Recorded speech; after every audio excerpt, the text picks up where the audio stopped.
Alright, guys. So this is something that you guys have been requesting me to cover for a couple days now, and I've been meaning to, but I put it off a little bit. But now is the time. We're finally talking about this. I watched the first, 10 seconds of it, and it was genuinely ridiculous and funny enough that I decided, you know what? We're saving this. This is going to be a topic.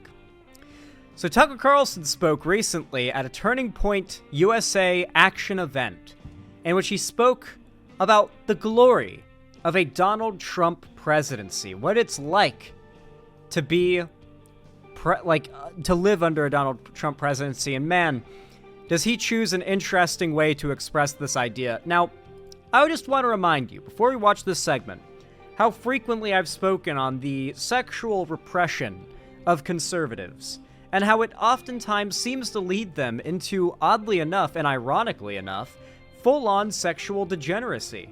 Let's be completely real. No one is more sexually degenerate than the conservatives are. And the irony in that is that they're constantly calling the gays, the lefties, single, unmarried, childless women, degenerates or sex fiends themselves, when behind the scenes, time and time again, it's proven that these people are either, insanely gay themselves and just sucking so much cock and bottoming. So they're always bottoms, too.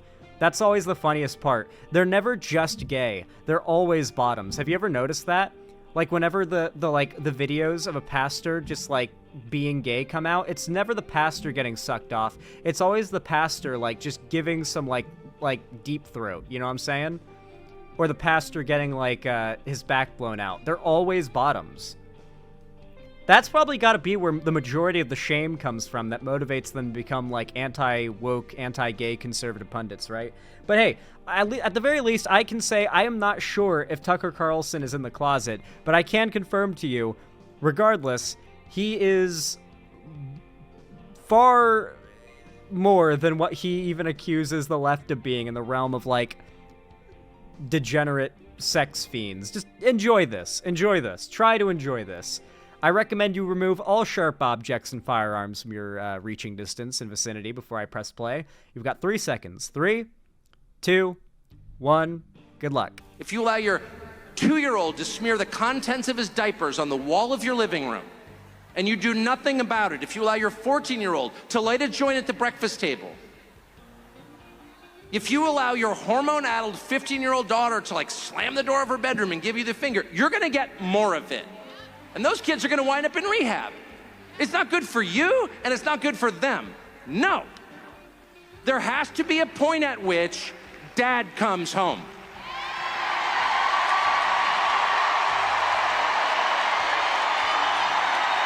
Yeah, that's right. Dad comes home. And he's pissed. Dad is pissed. We're talking He's about not Trump. vengeful. He loves his children. Disobedient as they may be, he loves them. Because they're his children, they live in his house. But he's very disappointed in their behavior. And he's gonna have to let them know. He's gonna have to get to your room right now and think about what you did. And when dad gets home, you know what he says? You've been a bad girl. You've been a bad little girl and you're getting a vigorous spanking right now. And no, it's not gonna hurt me more than it hurts you. No, it's not. I'm not gonna lie. This is gonna hurt you a lot more than it hurts me. And you earned this. You're getting a vigorous spanking because you've been a bad girl. And it has to be this way. It has to be this way because... So, there is a theory of the shadow self. The deepest, the darkest desires of any man or human on this earth. And that sometimes the shadow self, it leaks out. It shows itself in body language, in words, and subtle linguistic tones. And here, I believe we're seeing a shadow leak, as they say. The shadow self is leaking through. Tucker Carlson is unable to suppress his desire to talk about spanking seemingly underage girls on stage. Obviously, there's a lot to talk about here, a lot to deconstruct. Okay, a lot to deconstruct. We're gonna need a little while with this one, but I'm gonna let this finish playing before I start letting loose on it. Because it's true. And you're only going to get better when you take responsibility for what you did. That's not said in the spirit of hate. It's not said in the spirit of vengeance or bigotry. Far from it. It's said in the spirit of justice, which is the purest and best thing there is. And without it, things fall apart. Now, what I want to say is so funny about all of this is that, like, Tucker Carlson, due to court documents going public, has countless texts coming out of him talking about how much he hates Trump and how much he thinks that Trump is full of shit and he can't wait for Trump to not be relevant anymore, so he doesn't have to keep giving that dumbass the time of day. Privately, Tucker Carlson has leaked texts talking shit about Trump. He doesn't like Trump. He's just towing the Fox News line, or was towing the Fox News line. If you're wondering, like, what is the level of truthfulness and, like, even behind the scenes, how much do the Trump supporters, the Fox News types, how much do they even believe their, like, worship of Trump, and how much they believe they're really fighting for justice? Well, recently, due to a massive lawsuit from the Dominion voting machine company, the Fox News is getting sued, and the documents that have released from that have shown multiple leaked conversations of higher-ups at Fox News and massive reporters talking about how they knew the Dominion voting machine thing was complete bullshit. For those who don't remember, because this got memory hold because it was total bullshit, the Republicans claimed that the Dominion voting machines were rigged and that they were rigged in favor of Biden. They were going to investigate it. It was going to be this big thing. The Kraken was coming, yada, yada. Instead, because they were lying through their teeth and they all knew it, Dominion sued them and won, and they had to settle, and now we have tons of proof of Fox News' highest ups and biggest voices admitting behind the scenes that they're reporting on shit they know is bullshit, and they're worried is going to get them sued because they're reporting on lies. And when you report on lies about a massive corporation, you're begging to get sued, and it's what happened. So the obviousness of how hilarious it is, these are people who the court system has outed as grifters already. Just getting that out there. Just acknowledging that fact. Let's get it out of the way. Let's talk about what's so disturbing about this to me in general. Conservatives have for a long time fundamentally been the party of child abuse. Conservatives view the family unit in a very particular way. There's the father, and the father is the head of the household in every way. In fact, they think the country should be run a lot like this as well, which is, granted, they're making that exact comparison here. It's not even a point that I make about how conservatives and their, like, man of the house ideals, they want that to be the way the country is run. I used to say this is like a criticism. Now they're outright admitting it, like bragging about how that's how they consider the country and how they think it should be run. So they consider it such that the man, the father, is the head of the household, and the wife is the property of the father. Now, prior to being the property of her husband, the mother is to be property, or the woman is to be property of her father. That's why in Christian weddings, we have the tradition of the father handing off his daughter to the groom.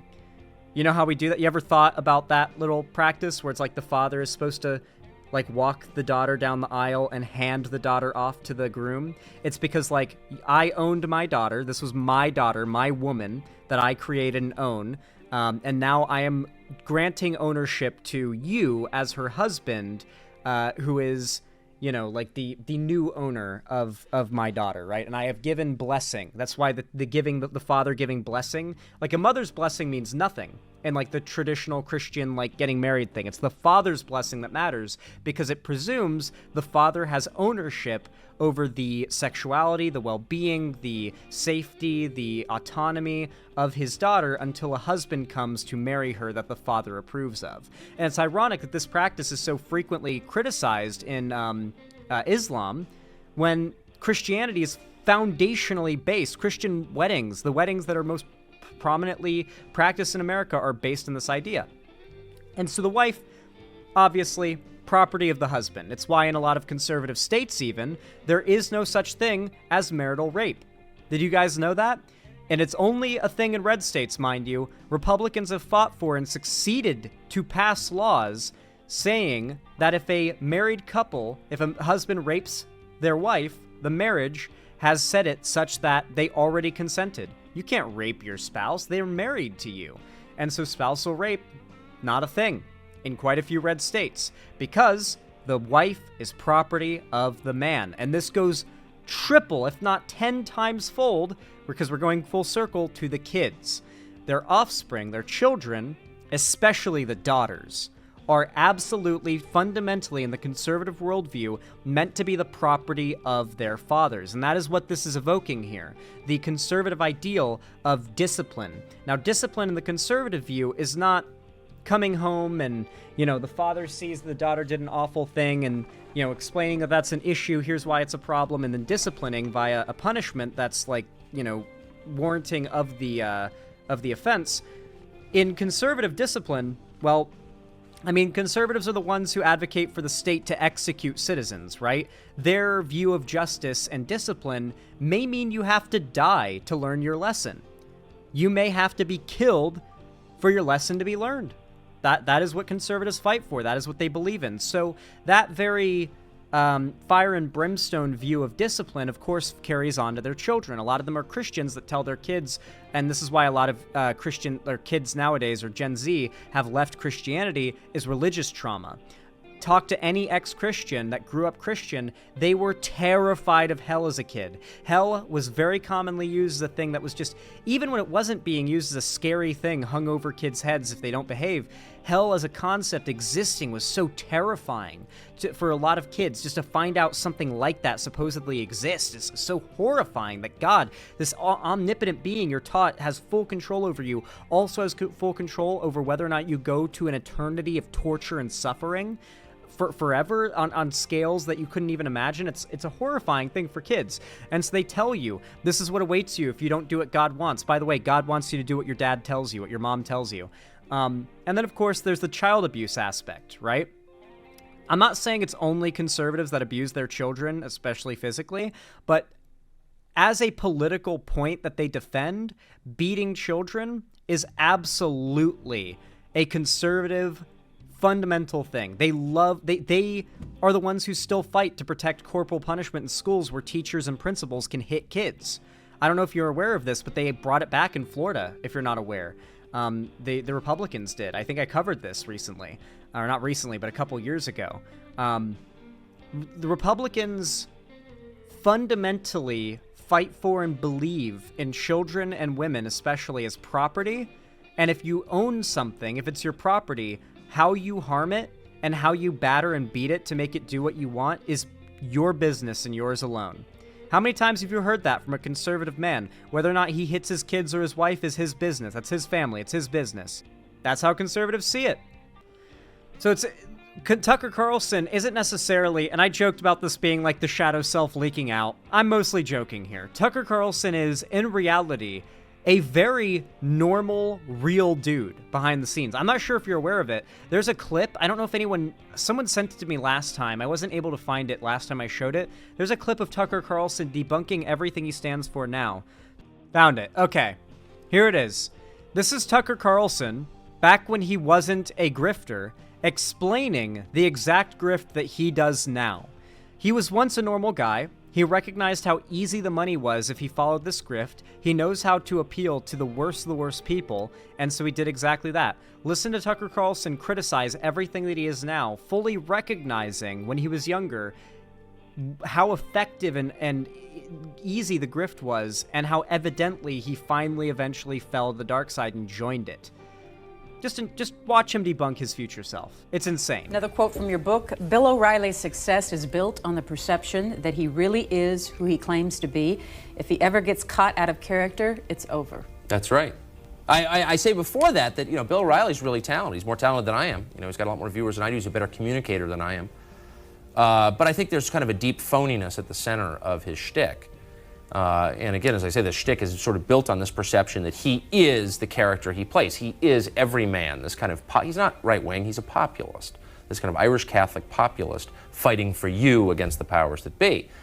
And that's great as a shtick, but I'm just saying the moment that it's revealed not to be true, it's over. The moment he gets caught, slapping a flight attendant on the Concorde for not bringing his champagne fast enough, or barking at, one of his subordinates to take the, brown M&Ms out of my bowl and get me a bottle of Evian, or something like that. The second that makes Page Six, it's Bill over, O'Reilly is right? so relevant, Because sadly. the whole thing is predicated on the fact that he is who he says he is, and just nobody is that person, especially not someone who makes $1 million, or many millions a year, as he does. No one is this populist, like, everyman guy, even if, especially if they make millions of dollars a year. Well put, Tucker. Well fucking put.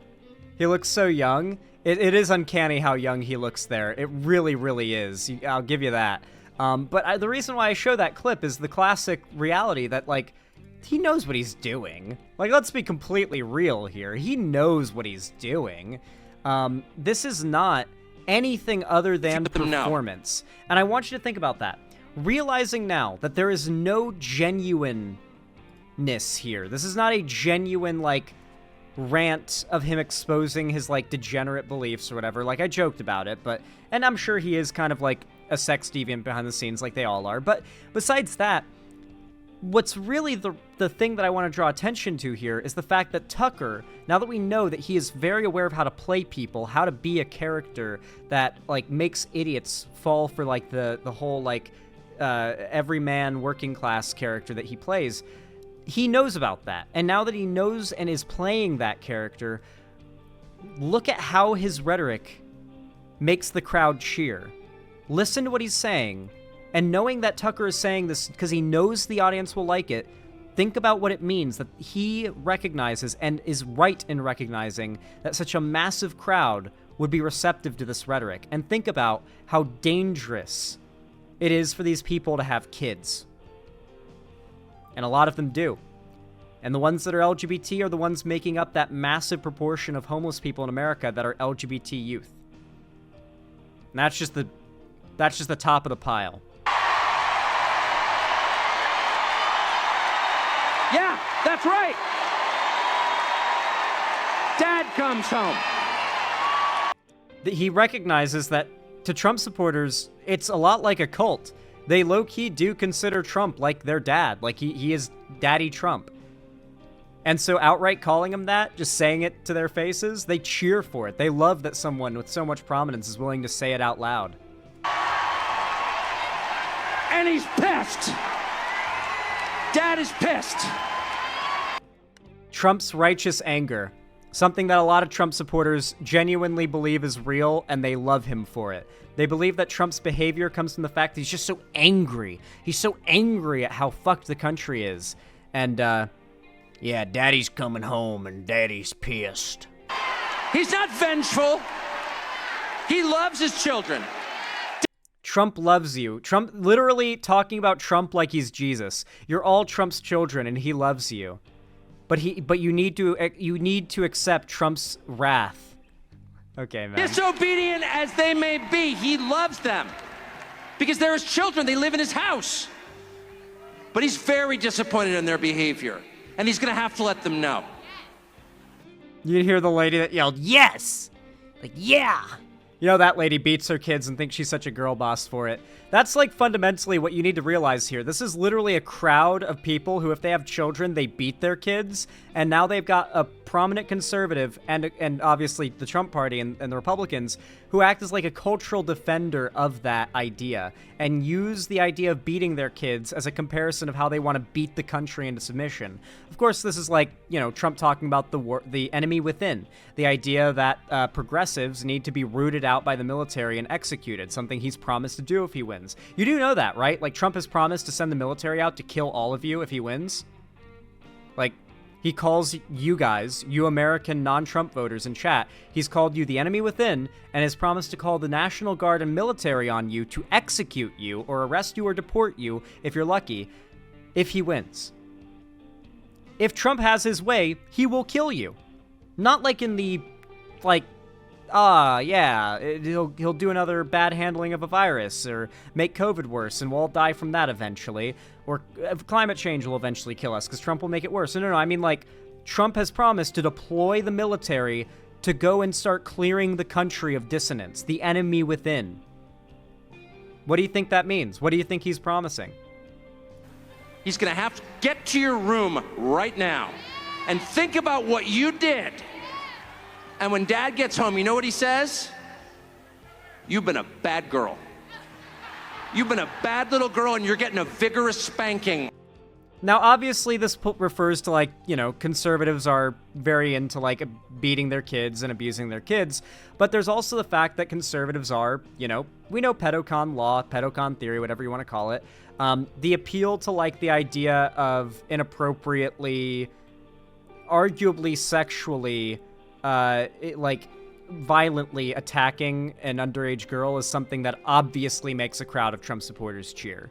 Like, what else other than non-consensually harming your child in a way that our culture nowadays, like, I would say our culture has more of a sexual connotation with spanking nowadays than a disciplinary one. Would you guys agree? Like, when our society in 2024 hears the word spank or spanking, do you think they think of discipline, or do you think they think of the sexual context in which it's become so normalized and popularized? There is a argument now where we're at the point now with our culture where if you're still spanking your kids, it's like you realize what you're doing, right?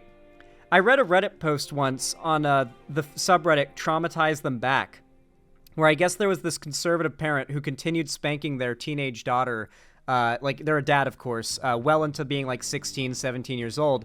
And so she's 17 years old, abusive dad bends her over for a spanking. This is arguably sexual assault. And in response, the daughter, to get this to stop, says, "Yeah, harder," in response to him doing that. And the dad, flustered, runs away, and it never happened again, according to the Reddit story. This is like a pretty famous Reddit story. You guys have probably heard it before. But yeah, this is from the Traumatize Them Back subreddit. And I always thought that story was, like, unfortunate that it had to be that way. Like, it's disturbing. That's how that had to have a stop put to it. But, like, unfortunately, this is like a form of child abuse protected by the law. You're allowed to spank your kids. You're allowed to hit your kids under the guise of discipline. There's just a certain limit in which the police get involved. And even then, it's up to the discretion of officers, right? There are plenty of really conservative cops out there that'll see a kid with a black eye and say, "What'd you do? What'd you do to earn that?" So you got to keep that in mind. The right has sort of a, what's the word for it? A symbiotic relationship with the police and child abuse and all that. It's why it's still so rampant in America, and why it's so much more common in conservative households, too. Right now. And no, it's not gonna hurt me more than it hurts you. No, it's not. I'm not gonna lie. This is gonna hurt you a lot more than it hurts me. I guess referencing the reality when abusive parents lie and say that hitting their kids is going to hurt them more than it hurts the kid. This is obviously a complete lie. It's something that abusive parents say before hitting their kids to, I guess, justify to themselves why it's okay to hit a child that's defenseless and incapable of defending itself. I hit my kids. We know you hit your kids, Pastor Dean. We're very aware that you hit your kids. You're a conservative. We know that you're a child abuser. That it goes without saying, man. I'm praying for your children. And you earned this. You're getting a vigorous spanking because you've been a bad girl. And it has to be this way. It has to be this way because it's true. And you're only going to get better when you take responsibility for what you did. And much like any abusive parent as well, the being wrong while also trying to act morally, what's the word for it? Like, righteous. Like, this is what's right, you know? Meanwhile, Tucker Carlson has admitted and had it leaked via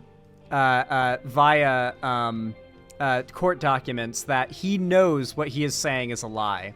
That's what's so amazing about the faux, like, the declaration that violence will be done to you because they believe so strongly they are fighting for what's right.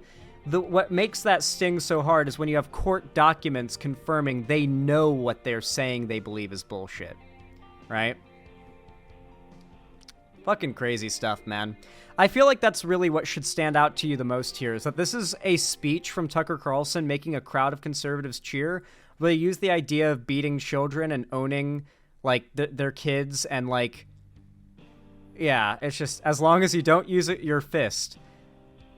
Thank you, Pastor Dean. Guys, According to Pastor Dean, this is the conservative position on hitting your kids. It's okay as long as you don't use a closed fist. Listen, I'm not making allegations here. Like, I need you guys to understand, if you're like a progressive or maybe you're centrist, I'm not making any allegations here. There is a conservative pastor in my YouTube chat right now saying, yeah, as long as the hand's not closed. So I'm not making any allegations here. I am simply making a statement of fact. There are statistics that back this up. Abuse and hitting of children, and as well as like childhood running away and becoming homeless, is statistically tracked as like magnitudes more common in conservative households. Children are abused and miserable when they grow up in a conservative home. It's statistically backed up. And criminologically, too. The arrests back this up as well. The arrests and convictions. And that's not even breaking into the world of sexual abuse. Funnily enough, for the conservatives calling the left like the groomers and stuff, the sexual abuse of children far more common among conservatives, famously so among churches. Church communities, especially the Catholic Church, have operated as a systemic child abuse and sexual assault factory for like centuries now. And there's been scandals over the fact that they will pass around like pastors and stuff between churches after they get outed for touching like a kid or something, move them to another church and have them just start a new life at that new church. It was a big fucking scandal, and it still happens.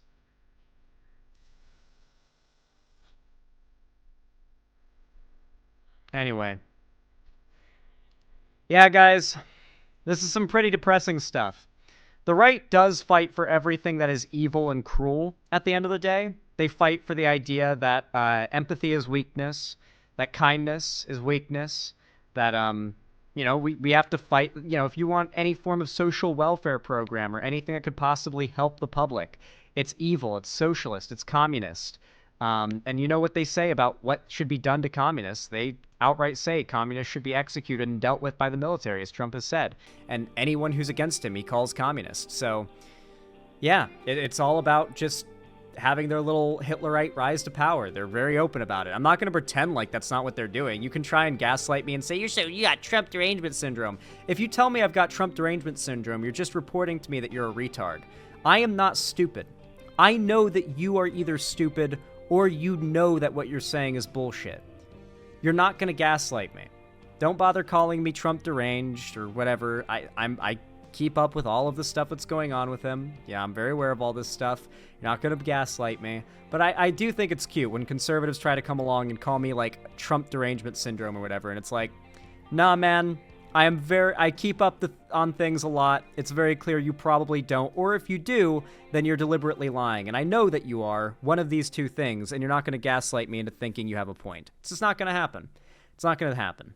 Anyway, guys, if you enjoyed this segment, please consider leaving a like. It really does help the channel a lot, and I really do appreciate it. Every single thumbs up, in fact, in real time, boosts my content in the algorithm, forcing YouTube to push my content to new people, and it really does help a ton. As is commenting down below if you haven't already, as it compounds the benefit of every like. And I get to read your comments and see what you think of my content, which I really do appreciate. Sorry, I keep having to burp. It's awful. And then on top of that, if you want to see more from me on YouTube, make sure to subscribe, ring the bell icon, and turn on all notifications so YouTube actually tells you when I go live or upload a new video. Because if you don't, they won't. Trust me.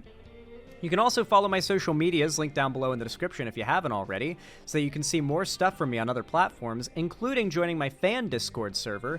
It is free to join, it's the main hub of my community and fan base, and on top of that, I host game events, call-in streams, or watch parties once a week there at least, and on top of that, I announce all my new streams and uploads there too, so if you've got notifications on and you're in my Discord, you will not miss anything.